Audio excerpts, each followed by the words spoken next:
బాధ ఉంటది, ఎండల కాళ్ళు దేవుంది గుట్టెక్కుతాం, చెప్పులు వేసుకుంటే ఎక్కాలే, వేసుకోకుంటే ఎక్కాలే, అవును, కాళ్ళు కాలుతాయని తెలుసు, బరుగు అవుతుందని తెలుసు, దూపు అవుతుంది, మధ్యలో దూపు అవుతుందని తెలుసు, అలసట వస్తుందని తెలుసు, అయినా గమ్యాన్ని చేరుకోవాలని ఒక టార్గెట్ ఉంటుంది చూడు, అదే లక్ష్యం. ఇప్పటివరకు ఎన్ని ఇబ్బందులను అధిగమించారు మీరు అని అంటే? చెడు ఇబ్బందులు 2009లో చాలా మంది నన్ను లోపలేపించారు. పోలీసు వాళ్ళు పాపం గొప్పోళ్ళు అనుకుంటా, వాళ్ళంతా పోలీసు వాళ్ళ వల్లనే నేను లీడర్ని అయినా.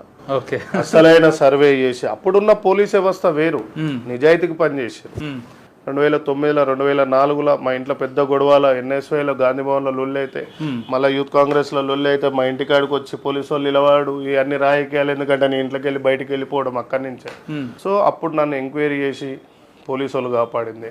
తర్వాత కొన్ని కేసులలో నేను 10 ఏళ్ళు ఒక లీడర్ ఎమ్మటి తిరిగి డీజేలు పెట్టుకొని ఒక ఎంపీని గెలిపిస్తే ఆయన నన్ను చెంచల్గూడ జైలుకు కూడా పంపించిన ఒక టర్మ్.